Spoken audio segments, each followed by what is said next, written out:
Welcome friends, প্রত্যেকে স্বাগত আমাদের নতুন ইউটিউব চ্যানেলে টিআরএসি প্রাইম নিউজে।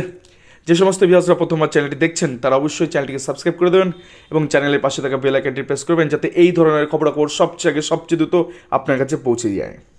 তো আজকে যে বিষয় নিয়ে কথা বলবো সেটা হচ্ছে 42,949 প্রাথমিকে কত বঞ্চিত সংরক্ষিত প্রার্থীরা, সে বিষয় নিয়ে আজকের বিস্তারিত আলোচনা করব। আর সেই সাথে ঠিক কত পরিমাণ SC OBC A OBC B প্রার্থীরা এই প্যানেলে বঞ্চনার শিকার তার একটা সম্যক ধারণা কিন্তু আজকে দেওয়ার চেষ্টা করব। তো চলুন দেরি না করে শুরু করা যাক আজকের ভিডিওটি। তো আমরা প্রত্যেকেই জানি 2014 একটি টেট হয়েছিল, যে টেটের বেসিসে দুটো রিক্রুটমেন্ট হয়, একটা 2016 সালে যেখানে 42,949 শিক্ষক নিয়োগ করা হয় এবং তারপরে 2020 সালের নোটিফিকেশনের বেসিসে 2021 সালে গিয়ে 16,500 গায়ে একটি শিক্ষক নিয়োগ প্রক্রিয়া প্রাথমিক শিক্ষা পর্ষদ করেছিল। আমাদের এন্টার ভিডিওগুলো যা তৈরি হবে ম্যাক্সিমামটাই হচ্ছে 42,949-এর উপরে, কারণ এখানে কিন্তু কিছুর একটা এমন আভাস পাওয়া গেছে এবং যেটা দিয়েছিলেন তৎকালীন পর্ষদের একজন বড় আমলা, একদম অকপটভাবে তিনি দ্ব্যর্থহীন ভাষায় একটি কথা বলেছিলেন যে 2016 সালে রিক্রুটমেন্টে ক্যাটাগরি ভিত্তিক হয়েছে। তার অকাট্য প্রমাণ আজকে এই ভিডিওতে রয়েছে এবং তিনি যে কতটা সত্য বলেছিলেন সেটা আজকে ভিডিওতে পরিষ্কার হয়ে যাবে। এবং তারপরে একাধিক আরটিআই, বিভিন্ন ডিপিএসসি থেকে আরটিআইগুলো আমাদের হাতে এসে পৌঁছেছে যেখানে তার কথাটা কোথাও গিয়ে সত্য, যেটা গেজেট বিরোধী, যেটা রুলস বিরোধী, যেটা রিজার্ভেশন রুলস বিরোধী, যেটা 100% রোস্টার বিরোধী, সেইভাবে কিন্তু কোথাও গিয়ে প্রাথমিক শিক্ষা পর্ষদ নিয়োগ করেছিল 42,949। সেক্ষেত্রে অনেক প্রার্থী ডিপ্রাইভড হয়েছে, এসসি এসটি ওবিসি যারা প্রার্থী ছিলেন। আজকের দিনে দাঁড়িয়ে এই বিষয়টি বুঝতে গেলে সম্প্রতি যে নিয়োগটা হয়েছে 2022 সালের নিয়োগ, সেখানে কয়েকটি বিষয়কে একটু মাথায় ঢোকাতে হবে, তাহলে জিনিসটা পুরো জলের মতন পরিষ্কার হয়ে যাবে এবং সে বিষয়ে বুঝতে কিন্তু খুব সুবিধা হবে। তো আমরা প্রথমে যে জিনিসটা নিয়ে আলোচনা করবো সেটা হচ্ছে সম্প্রতি, অর্থাৎ গৌতম পাল বাবুর সময় যে রিক্রুটমেন্টটা হচ্ছে, অর্থাৎ 11,765, তার ব্যাখ্যা কীভাবে দিয়েছে সেটা নিয়ে আমরা একটু আলোচনা করি। তো 11,765 মধ্যে 9,533-এর প্যানেল প্রকাশিত করেছে প্রাথমিক শিক্ষা পর্ষদ। সেক্ষেত্রে আমরা যদি দেখতে পারি যে 4টা মাদার ক্যাটাগরি হয়, নন এক্সামটেড, বাংলা মিডিয়াম, দেন এক্সামটেড, দেন এক্স সার্ভিস, দেন প্যারা টিচার। তো 4টে মাদার ক্যাটাগরিতে আমরা শুধুমাত্র নন এক্সামটেড পোর্শনটাকে ধরেছি বাংলা মিডিয়ামের। সেক্ষেত্রে আমরা দেখতে পাচ্ছি আনরিজার্ভ বা ওপেন সিট যেটা কিনা 3140 আছে, সেখানে 3140 জনকে রেকমেন্ডেশন দেওয়া আছে। সেখানে জেনারেল 1191 জন চাকরি পেয়েছে, ওবিসি এ 493 জন, ওবিসি বি 916 জন, এসসি 527 জন এবং এসটি 13 জন চাকরি পেয়েছে।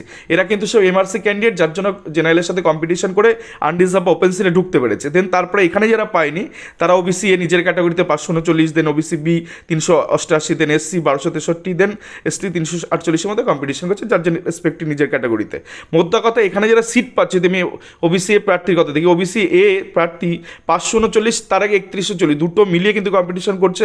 ওবিসি বিও তাই 3140 প্লাস 388 কম্পিটিশন করছে। এসসির ক্ষেত্রে 3140 এবং 1263টা সিটে কম্পিটিশন করছে। এসটির ক্ষেত্রে কিন্তু 348 প্লাস 3140 দুটো মিলে কম্পিটিশন করছে। এইভাবে ক্যাটাগরির ছেলেমেয়েরা কিন্তু দুটো অংশেই যাবে। নর্মালি ওপেন সিটে যদি মেরিট থেকে ঢুকতে পারবে, আর যদি সেখানে ঢুকতে না পারে তাহলে নিজের ক্যাটাগরিতে আসবে।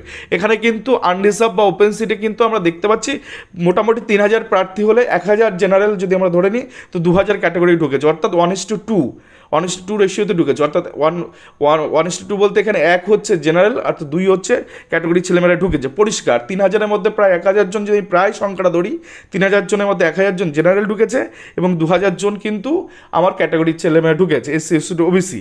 আমি যদি এতে কাট অফে চলে আসি তো দেখো কাট অফ কখনোই, জেনারেল কাট অফ কখনোই এসসি এসটি ওবিসিদের তুলনায় কম হবে না, সবসময় বেশি হবে। তো সেটা এখানে পরিষ্কার 11,765 কাট অফে 29.559 ওবিসি, 29.088 ওবিসি বি, 29.384 এসসি, 21.275 এবং এসটি হচ্ছে 24.546। এগুলো কিন্তু 4টে ক্যাটাগরি মিলিয়ে, অর্থাৎ পরবর্তী ক্ষেত্রে এক্সামটেড, দেন এক্স সার্ভিসম্যান, দেন প্যারা টিচার যদি সুইটেবল প্রার্থী পাওয়া না যায়, দেন নন এক্সামটেড ক্যাটাগরির প্রার্থীরা ধাপে ধাপে সেই শূন্যস্থানগুলো পূরণ করতে করতে সেমভাবে এরকম করতে করতে তারপরে গিয়ে যে কাট অফটা লাস্ট থেকে যে নন এক্সামটেড ক্ষেত্রে সেই কাট অফটা হচ্ছে এটা। এখান থেকে একটা জোরালো প্রশ্ন উঠে যায়, কখনোই general cut off SC ST OBC cut off থেকে কিন্তু মানে কম হবে না। তো এই ক্ষেত্রে এসসি এসটি কাট অফ যদি বেশি হয়ে যায় কোনো ক্ষেত্রে তাহলে সেই প্যানেলে কিন্তু একটা জিজ্ঞাসা চিহ্ন থেকে যাবে, অন্তত প্রাথমিক শিক্ষা পর্ষদের ক্ষেত্রে থাকবেই। তো অনেক ডিস্ট্রিক্টে আমরা 2016 সালে দেখেছি যে SC ST OBC cut off অনেক হাই আর জেনারেল কাট অফ কোথাও 10-এ নেমে গেছে। তো এটা পুরোপুরি মানে একদম পুরো অবৈধ বা বেআইনি, এটা পুরো পরিষ্কার বলাই যায়। এবং এই নিয়ে যদি কেউ বিভিন্নভাবে ন্যায্য বিচার পেতে যদি কেউ কোথাও দ্বারস্থ হন তার ক্ষেত্রে কিন্তু হতেই পারেন, কারণ সেক্ষেত্রে একদম বেসিক কোশ্চেন যেটা যে জেনারেল কাট অফ থেকে এসসি এসটি কাট অফের বেশি কেন, এই প্রশ্নের উত্তর আশা করি প্রাথমিক শিক্ষা পর্ষদ নিজে দিতে পারবে না, কারণ প্যানেলটাই জলঘোলাভাবে তৈরি হয়েছে। আমরা যদি চলে আসি 2016 সালের একটা বিষয় নিয়ে, সেটা হচ্ছে মালদার ডিপিএসসির 2016 সালের রিক্রুটমেন্ট নন টেন একটি প্যানেল নিয়ে যদি আলোচনা করি, তো ইউআর বা জেনারেল ভ্যাকান্সি 11,400, তার মধ্যে কিছুটা ট্রেন নিয়োগ হয়ে গেছে, বাকি 960টা নন ট্রেন নিয়োগ হওয়ার কথা। তো নন ট্রেন নিয়োগ হওয়ার কথা এখানে দেখো শুধুমাত্র এই 960টা ভ্যাকেন্সি যেখানে সবাই ঢোকার কথা, কম্পিটিশন করার কথা, সেখানে শুধুমাত্র জেনারেলি ফিল আপ করে দিয়েছে। সেখানে শুধুমাত্র জেনারেলি পেয়েছে, অর্থাৎ ওবিসি বি, এসসি এসটি কেউ এখানে ঢুকতে পারেনি। তুমি যদি নর্মালি দেখো যে ওবিসি বি যে নন ট্রেন 48 জন পেয়েছে, তার কাট অফটা যদি তুমি দেখো, তুমি জেনারেল কাট অফ আগে দেখে আসো 960-এর 23.578 থেকে 14.397, যেটা নন এক্সামটেড শুধু আমি দেখাচ্ছি, এখন এক্সামটেড এক্সামিনেশন প্যারা টিচার বাকি থাকলো। তো সেক্ষেত্রে ওবিসি বি যে 48 জন নন ট্রেন পেয়েছে তাদের কাট অফটা দেখো 23.520 থেকে 20.360। এরা এই 48 জনই চলে যাওয়ার কথা হচ্ছে এই আনরিজার্ভ সিট বা ওপেন সিটে, কিন্তু এখানে সেটা করা হয়নি। আর ওবিসি বির ক্ষেত্রে আমি বললাম, এসসির ক্ষেত্রে 353 জন, সেখানে যদি দেখো 24.985, এই 24তম ব্যক্তি তো একদম টপে থাকার কথা 11,400 বা 960-এর মধ্যে, কিন্তু সেটা হয়নি। তো 24.985 থেকে 17.189, তো এই 353 জন কিন্তু 960 বা 1104-এর মধ্যে ঢুকে যাওয়ার কথা, সেখানে তাদেরকে ঢোকানো হয়নি, তাদেরকে নিজের নিজের ক্যাটাগরিতে রেখে দিয়েছে। এসটির ক্ষেত্রে খানিকটা তাই, প্রায় 20 জন এমন আছে যারা 14.397 থেকে বেশি, তাদেরকেও তার নিজের ক্যাটাগরিতে রেখে দিয়েছে। মোদ্দা কথা ওই সেই আমলা তিনি বলেছিলেন যে ক্যাটাগরি ভিত্তিক নিয়োগ হয়েছে, কাউকে ঢোকানো সম্ভব হয়নি বা ঢোকানো হয়নি, অর্থাৎ যাদের পাওয়ার কথা 960 প্লাস 48 ওবিসি বি পাওয়ার কথা, সেখানে কিন্তু শুধুমাত্র তারা 48টা সিটে কম্পিটিশন করেছে। যাদের পাওয়ার কথা 960 প্লাস 353, তারা শুধু 353তে কম্পিটিশন করেছে। যাদের পাওয়ার কথা 960 প্লাস 49, তারা শুধুমাত্র 49 কম্পিটিশন করেছে। তো এইভাবে বঞ্চনার শিকার হয়েছে এসসি এসটি ওবিসি প্রার্থীরা। তো এখান থেকে যদি আমরা একটা নির্যাস আলোচনা করি, আমরা যেমনটা দেখালাম একটু আগে 11,765-তে 3:1, অর্থাৎ 2:1 রেশিওতে কিন্তু ভিত্তি হয়েছে। আমরা যদি টোটাল 42,949 সামনে নিয়ে আসি, কী অঘটন এখানে ঘটতে পারবে একদম দেখো, বেসিক্যালি যেটা নোটিফাইড ভ্যাকান্সি, সেখানে কি আনরিজার্ভ বা ওপেন সিট ছিল 22,978, সেখানে শুধুমাত্র একটা কলাম আমি দেখতে বলবো, সেখানে যে ব্রেকআপ লিস্ট 28/11-তে প্রকাশ করেছে প্রাথমিক শিক্ষা পর্ষদ, সেখানে যদি আইডেন্টিফাই করো দেখবে 21,657 জন জেনারেলকে চাকরি দেওয়া হয়েছে। মোদ্দা কথা, আমরা 11,765 দেখলাম যে প্রথম যে 3,140 যেটা ছিল আমাদের নন এক্সামটেডের যে 3,000 প্রার্থী ছিল, তার মধ্যে 1,000 জেনারেল ঢুকেছে, মানে আনরিজার্ভ যেটা বলছি, সেটা 1,000 জেনারেল ঢুকেছে, আর 2,000 ক্যাটাগরি ছেলেমেয়ে সেখানে অংশ নিতে পেরেছে। কিন্তু এক্ষেত্রে দেখো 1:2 ছিল রেশিওটা, আর এক্ষেত্রে রেশিওটা দেখো কল্পনা করা যায় 22,000 ভ্যাকান্সির মধ্যে পুরো 21,000 21,500 গায়ে তাদের জেনারেলদের চাকরি পাইয়ে দিচ্ছে। অর্থাৎ এখানে কোনো রকম এসসি এসটি ওবিসিদের ঢুকতেই দেওয়া হয়নি। গুটি কাক হয়তো এদিক ওদিক করে প্লেস করা যায়নি, তাই এটা হয়তো ট্রেন্ডে ঢুকিয়েছে। বাকি জেলার ক্ষেত্রে কিন্তু রেশিও কিন্তু তাই।